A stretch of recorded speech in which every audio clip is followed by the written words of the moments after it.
Alright, so my name is Tiffany Moyes. I'm choosing to do my integrated case analysis on the Walt Disney Company.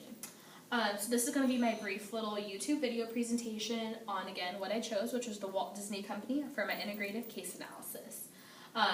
This is for my Management 350 class with Professor Anna Phillips. So first I'm going to go ahead and talk about my table of contents. I feel like this is very helpful to break down what I'm going to be talking about in my presentation. So first we're going to start with an introduction, a little bit of background information, just to know a little bit more about Disney and what they stand for and how they've got to be how they are today, how they all started out. Next we're going to talk about the human relations theory. The human relations theory is a theory that I feel like very strongly applies to the Walt Disney Company and any sort of company as a matter of fact. Talking about, how they choose to treat their employees, how they choose to run things within their company and whatnot. Next, I'm going to talk about different communication issues within the company, different communication skills they may have, different ways they communicate with their employees, their management team, different issues like that. Next, we're going to talk about intercultural relationships, which is, Disney started out just being located here, in California. Then it grew to be, national, and then now it's globally. So with that comes along having to deal with many different cultures and different things like that. So how they communicate within different cultures. And lastly, we're going to talk about ethical issues. Ethical issues I choose to define as like a code of ethics. So Disney has different codes of ethics for different outlets that they deal with. Well, again, it kind of goes back to the human relations theory and the communications theory. It talks about how, what code of ethics they choose to stand by and live by for different areas that they have.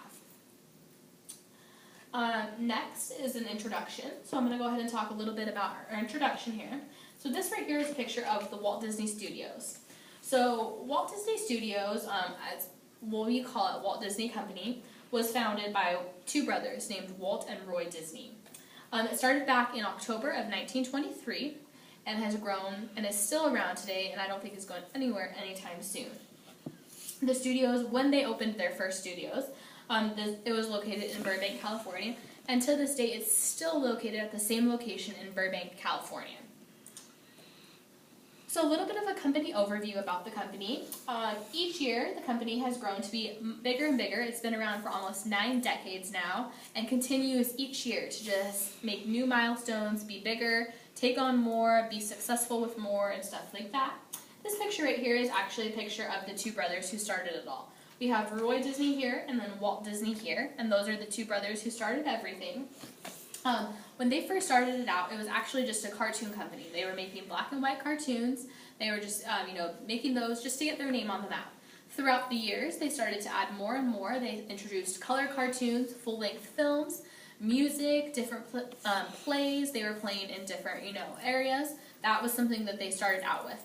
After, they gained some ground and got a little more popular, they opened up their first theme park. And I feel like this was one of the biggest strides that they made to become as popular as they are today.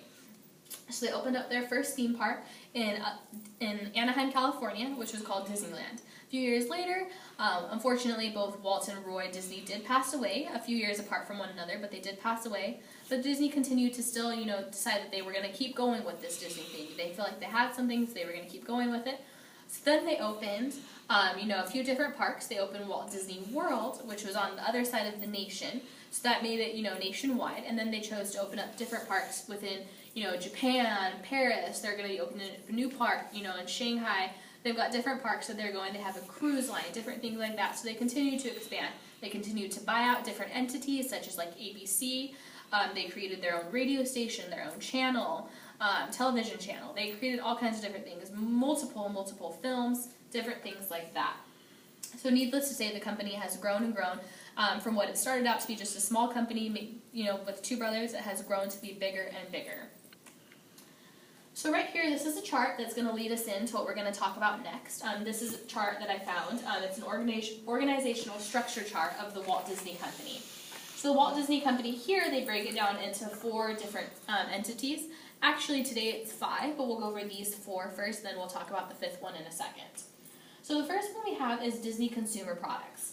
So that's going to be any products that Disney's going to sell. So that's any toys, anything that's manufactured, whether it be publishing, press, toys, anything like that. That's what there is going to be under their consumer products. Next, we have studio entertainment. That's going to be where they film their movies, all of that stuff. And within that, it's not just the Walt Disney Production Company. There's multiple different companies that are located under that, such as like Walt Disney Pictures, Miramax, Buena Vista. Even to this day, they've got some new ones that are going to be. They've got some new ones that are Marvel Entertainment, Lucasfilm, different things like that. Next, one of my favorite ones is the parks and resorts. So that's something that has grown to be very big, and that's what they're most known for, I think, besides their movies. They have different parks all over. They have parks, of course, in Anaheim and Florida. Like I said, they have a park in Paris. They've got a park in Japan. They're also having a new park that's set to open soon in Shanghai. They have a cruise line. They even have a Disney Vacation Club, different things like that, just to get people, as people choose to take their vacations there, so this is stuff to help with that. We also have media networks, which is going to be such things as ESPN, ABC, their radio station, different things like that are all going to be located under the media networks. So next we're going to talk about the business segments. I kind of just explained those with that chart that I found that was really helpful. We'll go over them once more. We have our media networks, our parks and resorts, our studio entertainment, consumer products that we all talked about, and then their newer segment, which is called interactive media. So this is going to be where their websites stem from, anything that's interactive. They choose to feel like that's something that's really good. Any apps that they may have, anything like that's going to be located under that. It's still a little bit smaller of the business segments, but it's definitely growing to be one of the bigger ones considering the times we are in today. Next, we're going to talk about our human relations theory. I feel like our human relations theory relates to Walt Disney Company in a couple of different theories. We've got Maslow's hierarchy of needs and McGregor's why theory. Maslow's hierarchy of needs is broken down into physiological, safety, love and belonging, esteem, and self-actualization. So basically, people choose to focus more on the things that are in the bottom of the chart rather than on the top of the chart. Disney feels that it's important to bring out the things in the top of the chart with their employees and make people feel that way. So things on the top of the chart, I think that Disney really, focuses on are self-actualization, such as creativity, spontaneity, morality, acceptance of facts, problem solving. Through that, they strive for all of their employees to really work on that.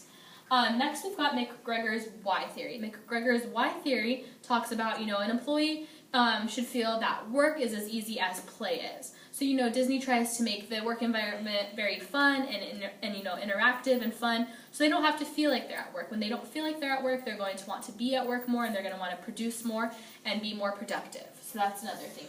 That goes under human relations theory. Next, we've got a few different communications issues. Communication issues, I think, break down into these three things. Time, teamwork, and nonetheless, communication. So time, obviously, to communicate effectively, it does take time. It's not something that's just going to happen instantaneously or, on its own. You have to put in time and effort in order to communicate effectively. Disney puts in time. They put in the time. They put in the effort to make sure that they're communicating with their employees, communicating with their, consumers, stuff like that. They put in that time, so Disney feels very strongly about that. Next, we have teamwork. Disney, does, obviously want people to work in teams. They believe when you work together, you're going to get much more out of it. So again, that applies to communication. Once you communicate together, you're going to have better teamwork, and you're going to be able to communicate better with one another. And basically, communication. Communication is communication. If you don't have it, you're not going to be successful. But Disney does have a very good communication system, and that's great. So in conclusion, we're going to go ahead and talk about, we did talk about some code of ethics as well. Disney has lots of code of ethics that they apply to different areas as well. So in conclusion, Disney has grown to be a very big company that it is today, and I feel that they have a very good management system in place, and they'll continue to be successful, and I don't think that they're going anywhere. I think they're continually going to go up from there, and things are just going to get better. So I feel, that through this analysis, I learned that Disney is great. Their management system is something I strongly admire, and hopefully one day I'd be able to actually work for a company that has a good management system such as Disney does. And that's it. Thank you so much.